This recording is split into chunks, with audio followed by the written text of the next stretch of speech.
Bom dia, irmãos. Graça e paz do nosso Senhor Jesus Cristo. É sempre muito bom. E hoje ainda mais nós estamos reunidos para celebrar o Verbo que se fez carne, que habitou entre nós cheio de graça e de verdade. Nós estamos aqui para celebrar o Cristo, aquele que foi morto, mas reviveu. Louvado seja o nome do Senhor. Nós chegamos então ao último culto do ano de 2024, com a celebração do Natal, né? O nascimento do nosso Senhor e Salvador Jesus Cristo. E a gente precisa dizer isso, porque a cultura sempre vai tentar tirar Cristo do centro, trazendo outros elementos estranhos, que na verdade não representam o Natal. Na Páscoa é a mesma coisa, né? Mas nós precisamos sempre lembrar o verdadeiro significado do Natal. Nós também chegamos ao último sermão da série Eu Sou, a identidade de Jesus no Evangelho de João. E Jesus, ele se expressou 7 vezes dizendo, eu sou. Ele disse, eu sou o pão da vida, eu sou a luz do mundo, eu sou a porta das ovelhas, eu sou o bom pastor, eu sou a ressurreição e a vida, eu sou o caminho, a verdade e a vida. E a afirmação sobre a qual nós falaremos hoje é, eu sou a videira verdadeira. Por isso, desde já, eu convido você a abrir a sua Bíblia no Evangelho de Jesus, segundo João, capítulo 15.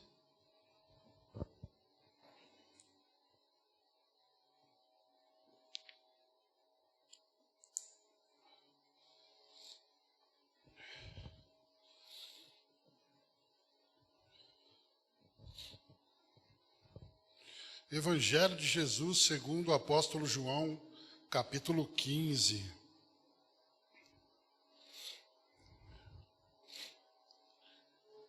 Diz assim a palavra do Senhor. Eu sou a videira verdadeira e meu pai é o agricultor. Todo ramo que está em mim e não dá fruto, ele o corta.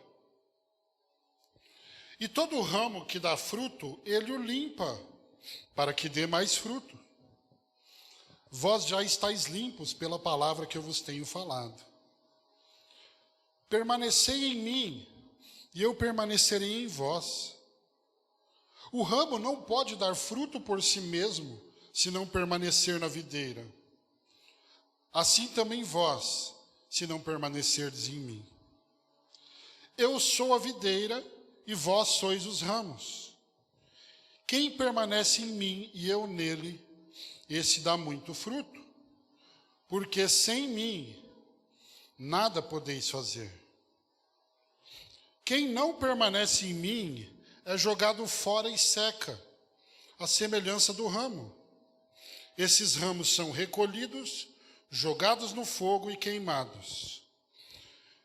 Se permanecerdes em mim, e as minhas palavras permanecerem em vós, pedi o que quiserdes, e vos será concedido. Meu Pai é glorificado nisto, em que deis muito fruto, e assim sereis meus discípulos. Vamos orar? Senhor, graças te damos, pela alegria de podermos estar celebrando mais um Natal juntos, como o corpo de Cristo, que foi comprado pelo seu precioso sangue. Que de fato nós nos alegremos hoje, através da boa nova do Evangelho. Realiza a tua vontade em nós, para a sua glória. É o que nós te pedimos. Que o Senhor fale a nós, que o Senhor abra os nossos olhos, que o Senhor abra os nossos ouvidos, que o Senhor abra o nosso coração, para recebermos a semente do Evangelho hoje. É o que nós te pedimos, em nome de Jesus. Amém. Irmãos, o contexto dessa passagem parece ser o mesmo contexto da passagem do sermão da semana passada. Jesus estava prestes a ser crucificado e ele estava pronunciando aqui as suas últimas palavras, no discurso da última ceia. Esse discurso que vai do capítulo 13 até o capítulo 17 do Evangelho de João.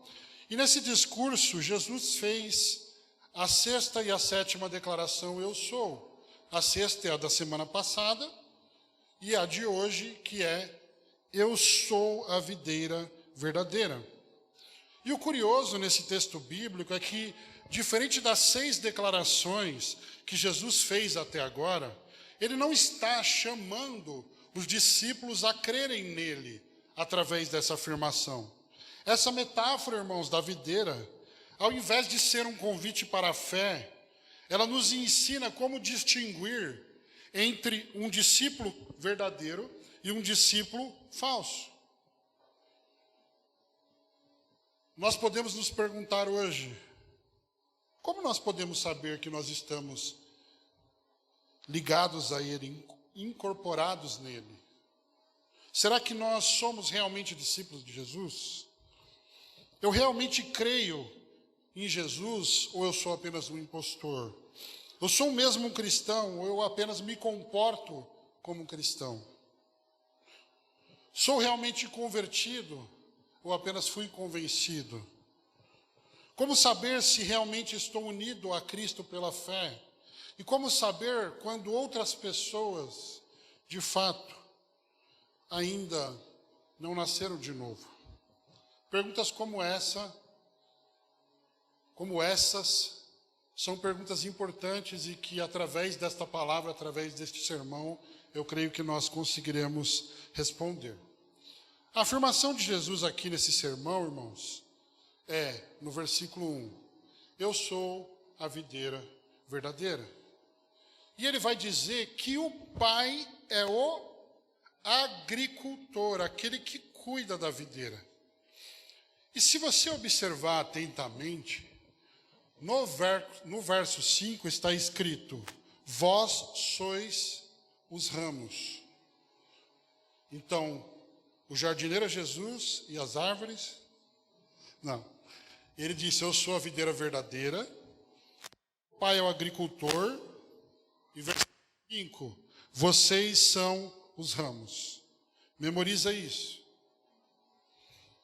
Irmãos, para nós entendermos essa afirmação de Jesus, é importante nós sabermos que no Antigo Testamento Israel é comparado a uma videira. Porém, uma videira que não produziu bons frutos, mas que antes produziu uvas bravas, uvas amargas, uvas que não eram possíveis. Não era possível que alguém se alimentasse dessas uvas. E aí a gente pode entender que Jesus, quando ele faz essa afirmação, ele está distinguindo a sombra da realidade. Nesse contraste, ele está dizendo que, diferente de Israel, que tinha sido uma videira infrutífera, à sombra, ele sim, Jesus, é a videira verdadeiramente frutífera, a realidade. Israel aponta para Cristo. Israel não foi uma videira frutífera. Foi uma videira de uvas bravas, uvas amargas, uvas que não serviam para alimentação. Mas sim, Jesus é a videira verdadeira. Ele está, de fato, contrastando a pessoa dele com o povo de Israel. E o fato de Israel não ser a videira verdadeira implica que o povo de Deus não é definido pela nacionalidade judaica. Até mesmo porque Jesus veio para o que era seu, Israel, mas os seus, os judeus, não o receberam. João capítulo 1, versículo 11. Então, quem é o verdadeiro povo de Deus? Se você quiser saber a resposta, basta você continuar lendo esse primeiro capítulo de João, no versículo 12, que vai dizer, mas a todos quantos o receberam, deu-lhes o poder de se tornarem filhos de Deus, a saber, os que creem em seu nome. Esse é o verdadeiro povo de Deus. Ninguém será salvo, irmãos, por ser judeu, mas somente pela fé em Jesus Cristo. Portanto, irmãos, não Israel, mas Cristo, sim, é a videira verdadeira. E quando ele diz, vós sois os ramos, ele não está se referindo ao povo judeu, mas aos seus discípulos. Ele está se referindo aos que creem no seu nome. E todo aquele que hoje crê no nome de Jesus é também enxertado, é inserido nessa videira. Dito isso, nós voltamos à afirmação de Jesus. Eu sou a videira verdadeira, versículo 1. O meu pai é o agricultor, versículo 1.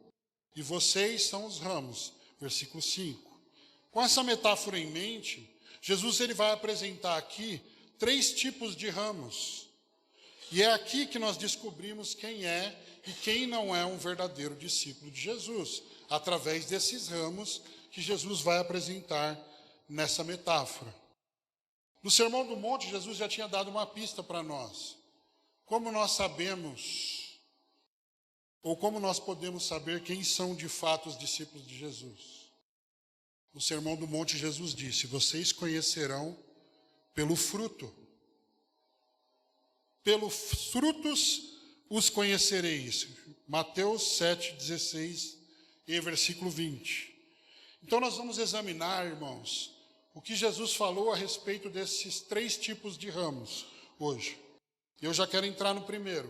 O primeiro tipo de ramo, ele está na videira, mas ele ainda não deu fruto.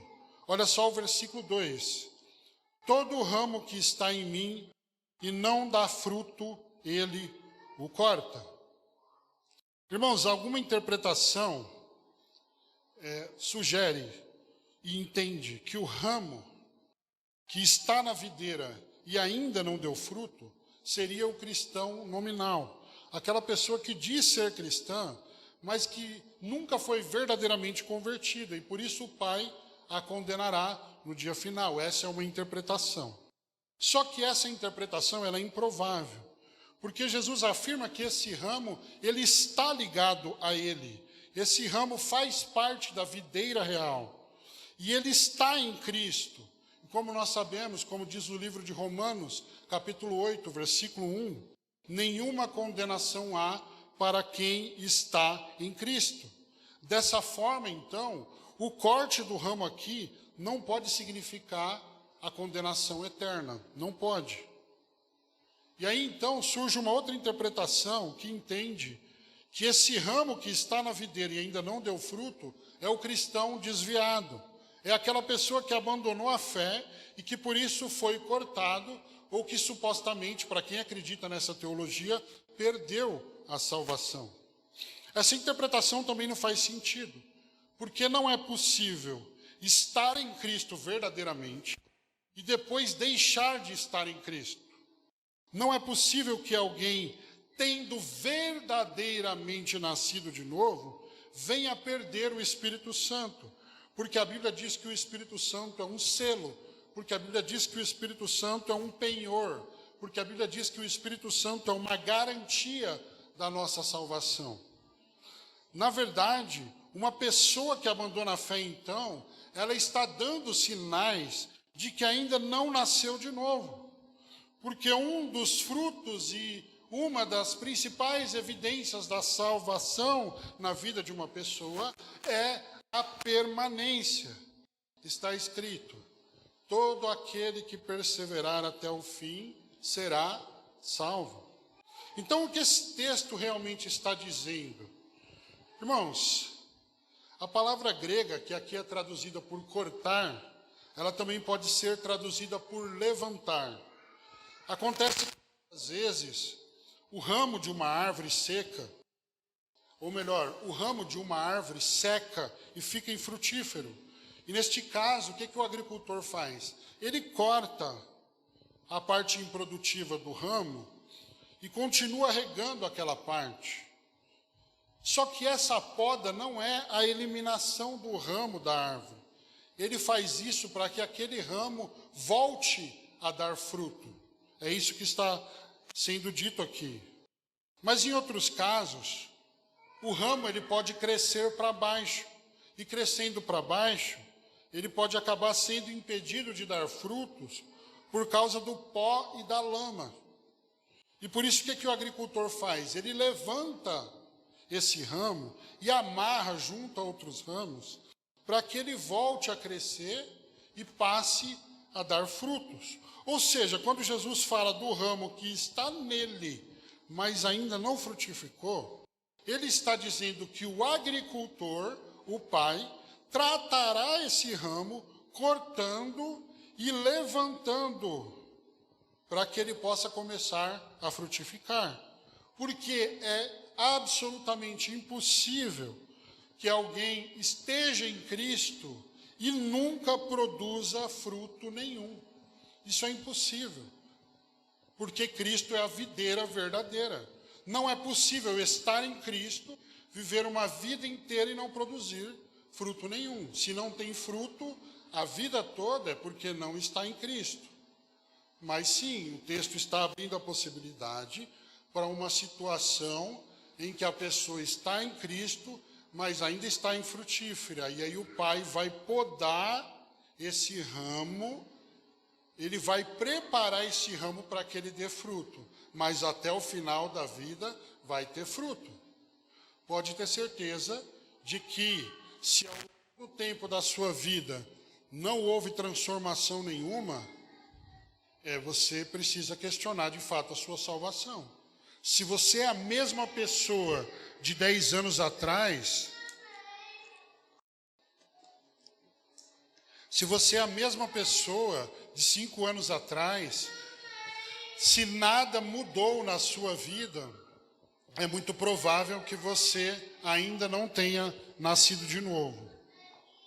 Sendo assim, irmãos, esse ramo ele pode ser comparado a alguém que é verdadeiramente cristão, mas que ainda é imaturo. Então o pai tratará desse ramo para que ele se torne frutífero. Agora eu vou fazer uma pergunta para vocês.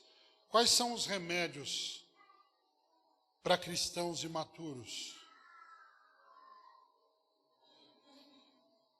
Vocês não conhecem nenhum, gente? Quais são os remédios para cristãos imaturos?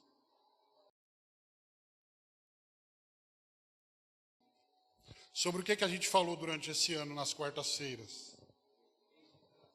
Meios de graça e crescimento cristão. Remédio para cristão imaturo é a palavra. Remédio para cristão imaturo é o ensino. Remédio para cristão imaturo é a oração, é a comunhão, é a admoestação, é a correção, é a disciplina eclesiástica, é o encorajamento e até mesmo os problemas, as dificuldades e as tribulações, porque Deus faz com que todas as coisas cooperem para o bem daqueles que o amam. Então, irmãos, por isso eu quero dizer a todo que ainda é um cristão imaturo, não menospreze os meios providenciados por Deus para que você cresça na fé. Seja ensinável e aceite a disciplina do Senhor. Porque é através da poda que o Senhor toma pessoas infrutíferas e torna elas frutíferas. E a poda, ela tem um simbolismo muito forte relacionado à disciplina eclesiástica. Então é essa questão de nós sermos ensináveis, de nós não acharmos que nós sabemos o suficiente, de nós não acharmos que nós estamos acima da Escritura, de que nós estamos acima da igreja, de que nós estamos acima de qualquer pessoa. A necessidade da disciplina é muito bem exposta na Bíblia, em Hebreus capítulo 12, do versículo 4 ao 8. Presta bastante atenção no que esse texto diz. No combate contra o pecado, ainda não haveis resistido a ponto de derramar sangue. Já vos esquecestes do ânimo de que ele vos fala como a filhos. Filho meu, não desprezes a disciplina do Senhor, nem fiques desanimado quando por ele és repreendido, pois o Senhor disciplina quem ama e pune a todo que recebe como filho. É visando a disciplina que perseverais. Deus vos trata como filhos. Pois qual é o filho a quem o pai não disciplina? Mas se estáis sem disciplina, da qual todos têm se tornado participantes, então não sois filhos, mas bastardos. Isso é o que a Bíblia está nos dizendo, que quem não se submete à disciplina do Senhor, age como quem não é filho. E Deus usa a disciplina para tornar ramos infrutíferos em ramos frutíferos. É assim que o Senhor toma esses cristãos. É assim que ele os prepara, os transforma, os corta, os levanta, para que comecem a dar fruto na videira. E esse fruto é manifesto através de um coração transformado pelo Senhor. Você pode frequentar a igreja há muito tempo, você pode ter queimado os pecados na fogueira do acampamento de jovens, quando era adolescente. Você pode ser batizado, pode ser líder, você pode cantar na igreja, você pode pregar, você pode fazer o que você quiser. E ainda assim ser imaturo e infrutífero. Não ser ensinável, não ser tratável e nem demonstrar atitudes e palavras de quem tem um coração transformado. Qual é o fruto, então, que deve existir em nós? Porque até agora eu estou falando frutificar, frutificar, frutificar. Mas que fruto é esse? Talvez o melhor versículo bíblico que resuma para nós o que é uma vida frutífera seja Gálatas, capítulo 5, 22 e 23, que diz: o fruto do Espírito, e olha que interessante, fruto do Espírito, sinal de que o Espírito está habitando na pessoa, é amor, alegria, paz, paciência, benignidade, bondade, fidelidade, amabilidade e domínio próprio. Esses frutos, ou esse fruto, melhor dizendo, porque aqui no texto está no singular, né? Precisa aparecer na minha e na sua vida. É nisso que nós precisamos nos tornar maduros na fé. No amor, na alegria, na paz, na paciência, na benignidade, na bondade, na fidelidade, na amabilidade, no domínio próprio. Então, nesse caso, se você é imaturo, eu quero dizer para você, o agricultor vai tratar, ele vai podar, ele vai te erguer, ele vai te amarrar a outros ramos, para que você se torne frutífero. E aí eu vou ter que te dizer uma coisa, você pode ter certeza que esses processos serão dolorosos, porque a poda dói. Porque não se trata de uma mudança de comportamento, se trata de uma transformação do coração. Porém, eu quero dizer através desse texto que o fato de você ser imaturo na fé não significa que você não é discípulo. E aí eu tenho uma boa notícia para você aqui, um encorajamento. Você que talvez olhe para você mesmo e diga: eu ainda não conheço muito da fé, eu ainda tenho muito a aprender. Eu quero te encorajar com o texto de Filipenses 1:6 que diz: aquele que começou a boa obra em vós é fiel para completá-la até o dia do nosso Senhor Jesus Cristo. Talvez você olhe e fale: eu queria conhecer muito mais da Bíblia. Talvez você olhe: eu queria orar muito mais do que eu oro. Mas você ainda tem muitas dificuldades. Eu queria dizer para você através dessa palavra: isso não significa que você não é cristão. Mas Deus pode tratar e te tornar uma pessoa frutífera. E Ele vai fazer se você é um salvo em Cristo Jesus. Ele vai completar essa obra até o dia final. Essa é uma boa notícia. E aí então Jesus vai falar de um segundo tipo de ramo.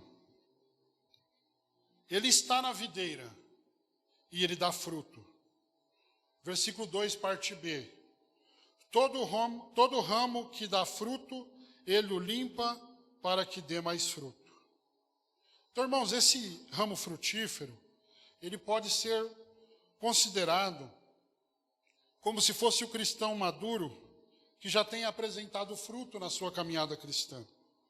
E a ação do agricultor aqui, do pai, para com o ramo frutífero, o discípulo mais maduro, é simplesmente limpá-lo para que ele dê mais fruto ainda.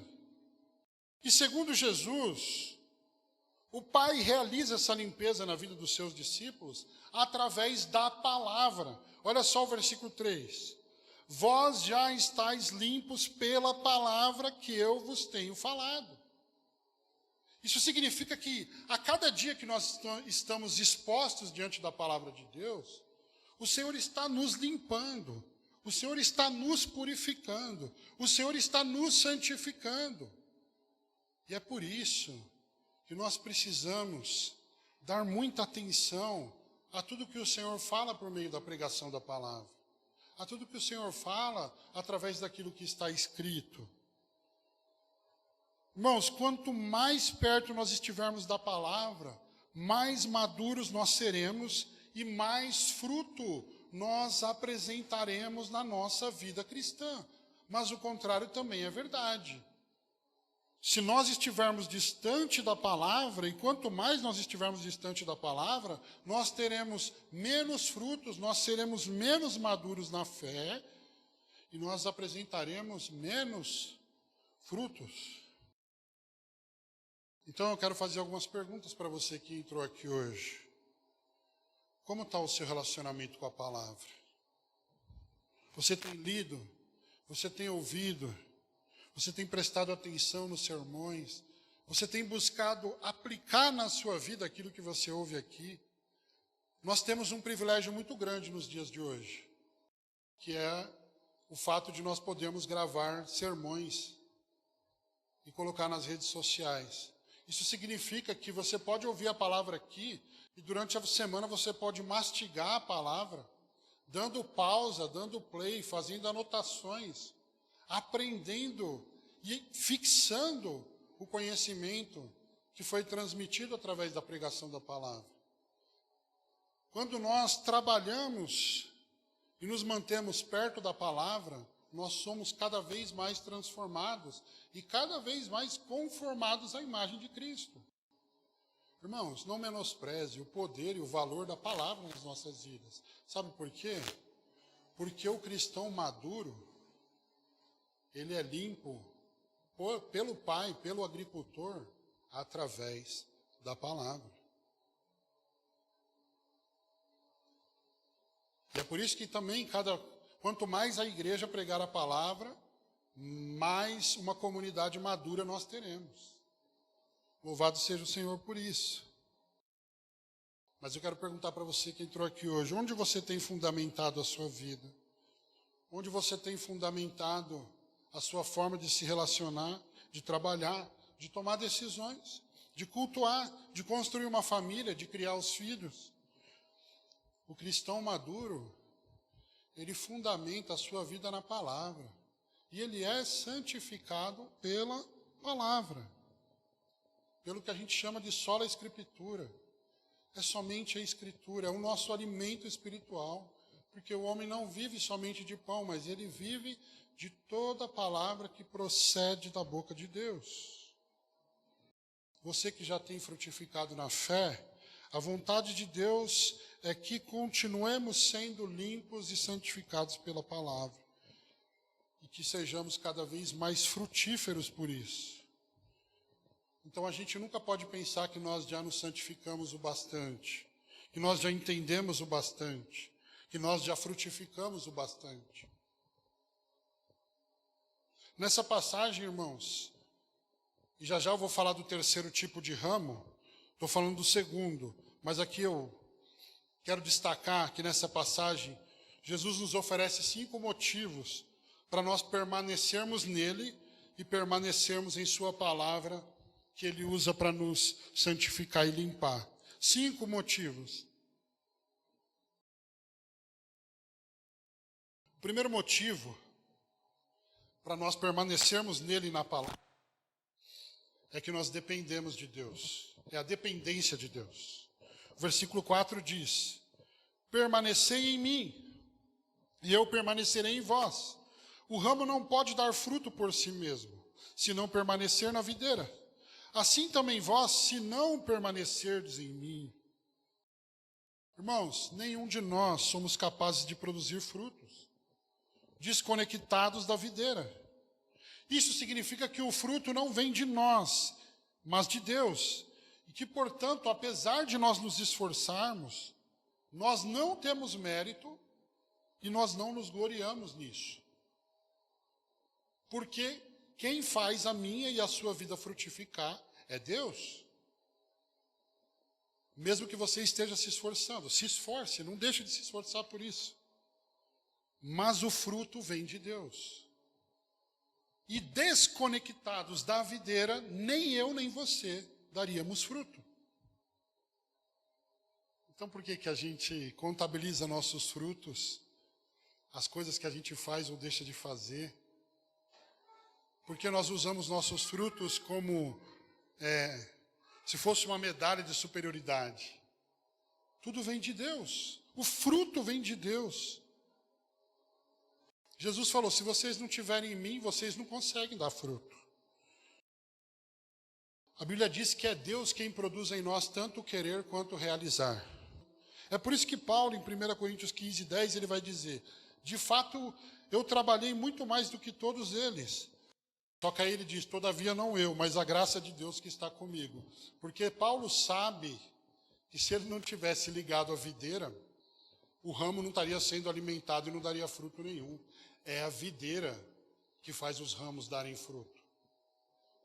Não há motivo para qualquer um de nós nos gloriarmos em nada.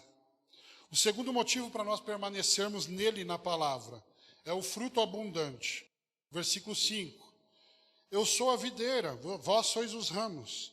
Quem permanece em mim e eu nele, esse dá muito fruto.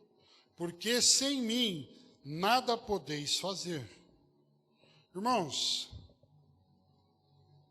a verdade é que os ramos que estão conectados à videira, aqueles que estão unidos a Cristo ao longo do tempo, eles serão transformados e eles sim darão muito fruto, segundo esse texto.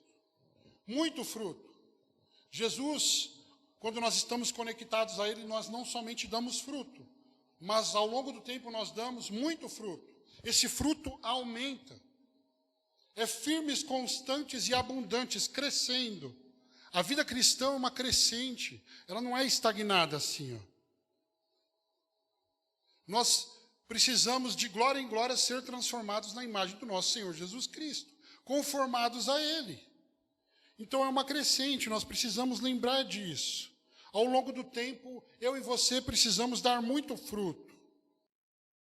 E Jesus chega nesse versículo a dizer algo muito interessante. No outro ele diz que a gente não pode produzir fruto pela nossa força. Agora ele diz, sem mim nada podeis fazer.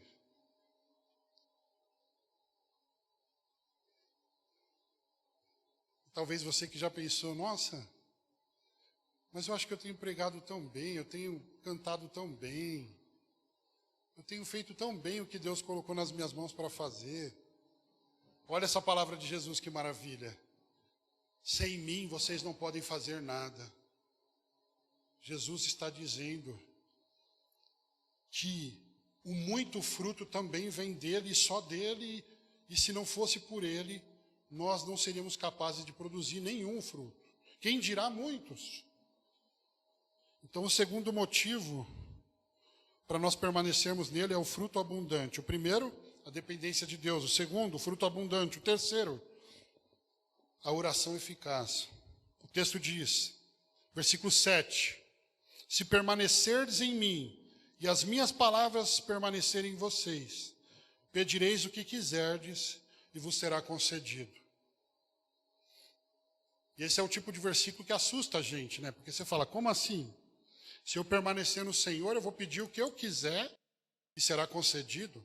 É o que o texto está dizendo.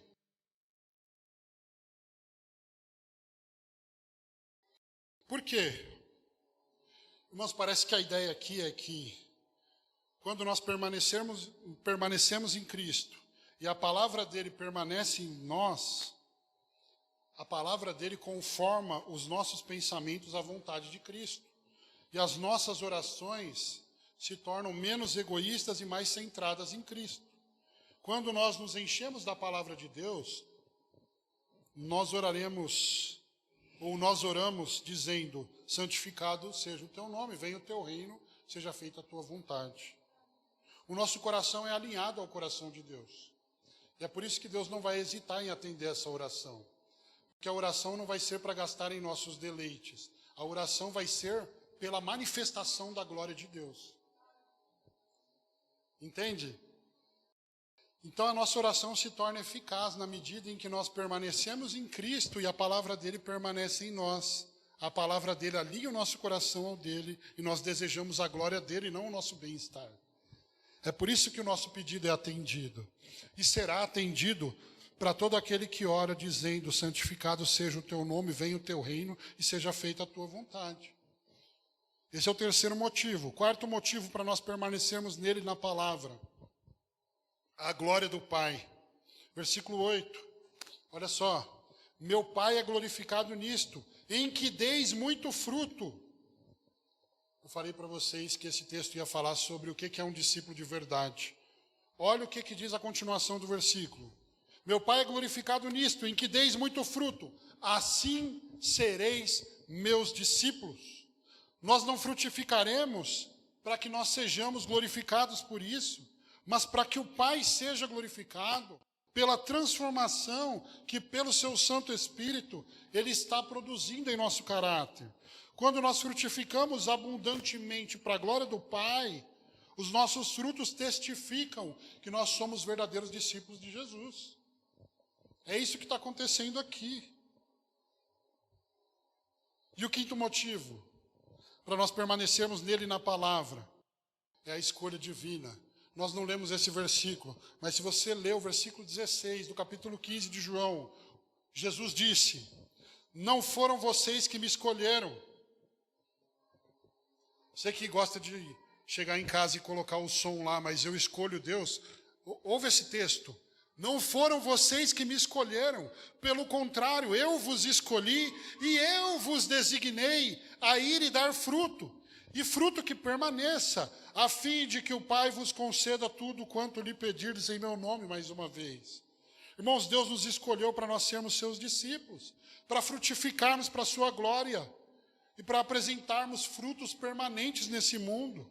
Por isso, Efésios capítulo 1, do 4 ao 6, vai dizer que Deus nos elegeu nele, antes da fundação do mundo, para sermos santos e irrepreensíveis diante dele em amor. E ele nos predestinou para si mesmo, segundo a boa determinação, não da nossa, mas da vontade dele, para sermos filhos adotivos por meio de Jesus Cristo, para o louvor da glória da sua graça, que ele nos deu gratuitamente no amado. Irmãos, resumindo aqui, nós temos 5 motivos para nós permanecermos em Jesus e na sua palavra. O primeiro, a dependência de Deus. É Ele que nos torna frutíferos. Segundo, é o fruto abundante. É Ele que multiplica os nossos frutos. Terceiro, a oração eficaz. É Ele que atende às nossas orações. Quarto, a glória do Pai. É Ele que usa os nossos frutos para glorificar o seu Pai. 5, é a escolha divina. Porque foi Ele que nos escolheu e nos designou para irmos e darmos frutos e frutos que permanecem, segundo esse texto. Como que eu posso saber, então, se eu sou um verdadeiro discípulo de Jesus? Sermão do Monte de novo, pelos frutos o conhecereis. O fruto não engana ninguém, gente. O fruto é infalível. A árvore que não dá fruto não pertence ao Senhor. E aquela que dá fruto, ela é do Senhor.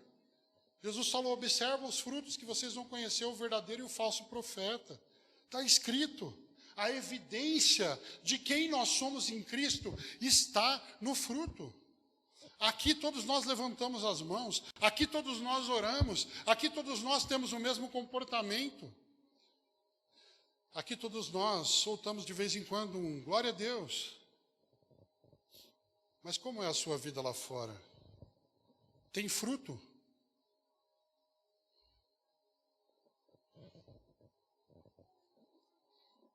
E aí então, e somente então, Jesus vai apresentar um terceiro tipo de ramo. Aquele que não está na videira e que, portanto, não dá fruto. Versículo 6. Quem não permanece em mim é jogado fora e seca. A semelhança do ramo. Esses ramos são recolhidos, jogados no fogo e queimados. Irmãos, esse último ramo é aquele ou aquela pessoa que não está ligada à videira. É a pessoa separada de Deus, morta em seus delitos e pecados. Ela é totalmente incapaz de produzir qualquer fruto, porque ela não passa de um galho seco, desconectado das raízes da videira verdadeira. Ela não vai produzir fruto. Assim é todo aquele que até o final da sua vida não se arrepender de seus pecados e não crer na obra de Jesus Cristo.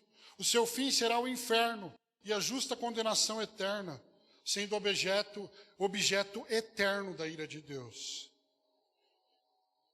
Mas pior do que isso, muitas pessoas chegarão diante de Deus, pensando que eram salvas, pensando que eram discípulos, porque viviam uma vida religiosa na igreja. mas elas não davam fruto algum. Aí sabe o que vai acontecer? Sermão do Monte de novo, capítulo 7, Mateus 18 a 23. Toda árvore que não produz fruto bom é cortada e lançada no fogo. Portanto, vós os conhecereis pelos frutos. Olha o que Jesus vai dizer. Nem todo que me diz Senhor, Senhor, entrará no reino do céu, mas aquele que faz a vontade do meu Pai que está no céu. Naquele dia muitos me dirão, Senhor, Senhor, nós não profetizamos em teu nome nós não expulsamos demônio, em teu nome não fizemos muitos milagres. Então lhes direi claramente, nunca vos conheci, afastai-vos de mim, vós que praticais a iniquidade.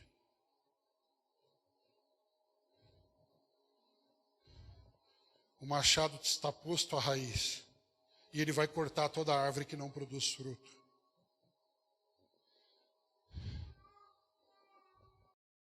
Por isso a minha pergunta para você hoje é: que tipo de ramo você é? O ramo frutífero que apresenta frutos ou o ramo infrutífero que será destruído? Onde estão as evidências da sua salvação? Onde estão as evidências da nossa salvação? Se alguém te acusasse hoje de ser cristão, haveriam provas suficientes contra você? Tem uma música natalina que diz assim: quero ver você não chorar. Vamos cantar? Não, brincadeira. Quero ver você não chorar, não olhar para trás, nem se arrepender do que faz. Eu não desejo isso para você, porque Jesus disse, bem-aventurados são os que choram.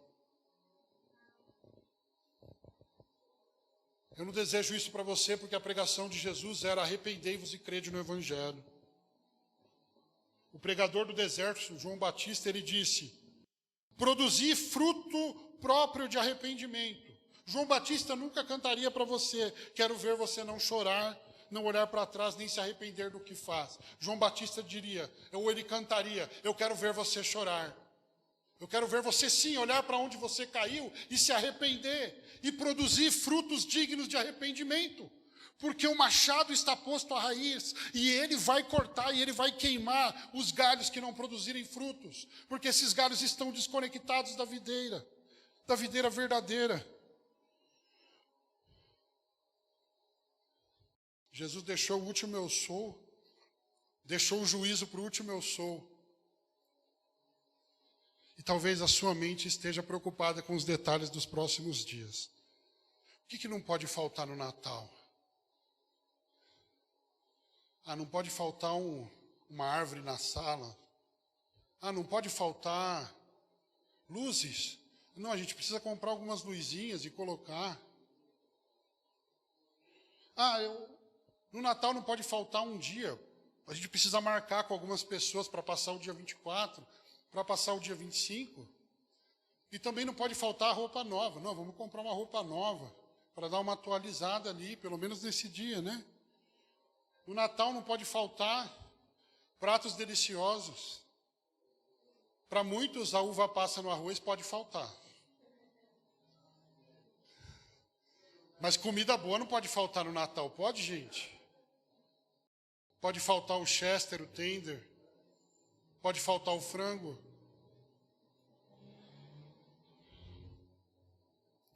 Irmãos, a mensagem de hoje é que o que verdadeiramente não pode faltar no Natal são frutos. Com todo respeito ao Natal da cultura, mas pode faltar panetone, pode faltar tudo. Mas não pode faltar fruto, não pode faltar o Evangelho, pode faltar o coral, pode faltar uma divisão com 18 vozes, pode faltar tudo, pode faltar um canto com a manjedoura, com as crianças vestidas de anjo, pode faltar, mas o Evangelho não pode faltar. Não pode faltar, e não pode faltar fruto na minha e na sua vida. Não pode faltar caráter, não pode faltar transformação, não pode faltar o resplandecer nas nossas vidas, porque Ele nos disse: vocês são a luz do mundo.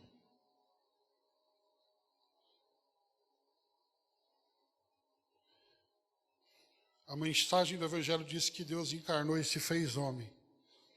Ele foi entregue à morte, morte de cruz, para que todo aquele que nele crê não morra. Essa mensagem não pode faltar. É isso que não pode faltar.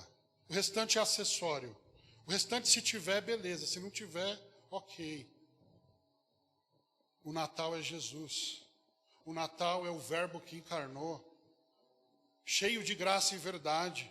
O Natal é um Deus que olha para a nossa miséria, que nos vê completamente perdidos, que nos vê numa situação de perdição completa, incapazes de mudar a si mesmos. E a gente fica riscando o caderno: esse ano eu vou ser uma pessoa melhor. Miserável, não vai, sabe por quê? Porque se Jesus não mudar a gente não muda a gente. Jesus disse: vocês não são capazes de produzir frutos. Ele disse: sem mim nada podeis fazer. Ele diz: se eu não tocar o coração de vocês e transformar, vocês não vão mudar. Vocês vão continuar entrando um ano, saindo de um ano, entrando em outro, acendendo luzes no Natal, mas vivendo uma escuridão da alma durante o restante do ano.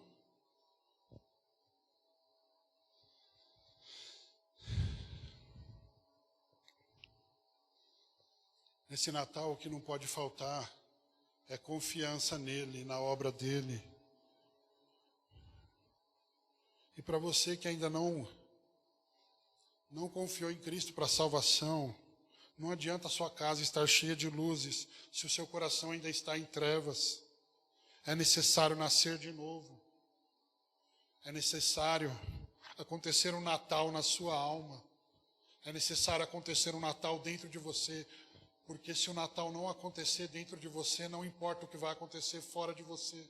No final você vai ser só um ramo que vai ser jogado no fogo. Então se arrepende e crê. Se arrependa e creia na obra de Jesus Cristo. Aquele que era a pequena semente, que precisou morrer para que houvesse uma árvore, uma videira, a videira verdadeira. Ele é o único que pode nos enxertar nessa árvore e nos fazer frutífero. Ele foi enviado para nos salvar da perdição eterna e nos levar para o céu. Ele é Jesus Cristo, o Filho de Deus, apresentado por João, para que nós creiamos e tenhamos vida nele. Da família de Deus, ele é o irmão mais velho de todos os irmãos. Do corpo de Cristo, ele é o cabeça de todos os membros. Do templo do Espírito, ele é a pedra angular de todas as pedras vivas. Do grande rebanho, ele é o sumo pastor de todas as ovelhas. Da grande vinha, ele é a videira verdadeira onde estão todos os ramos. E de todo o universo, ele é o Deus e o Senhor, diante de quem um dia todo joelho se dobrará e toda língua confessará que Jesus Cristo é o Senhor, para a glória de Deus Pai. Ele é o primeiro e o último. Ele é o início e o fim. Ele é o Natal e a Páscoa. E nós aguardamos a sua volta. É por isso que nós estamos aqui hoje, para celebrar essa pessoa. Essa pessoa que disse, o que ele disse? Quem lembra dos 7 eu sous agora?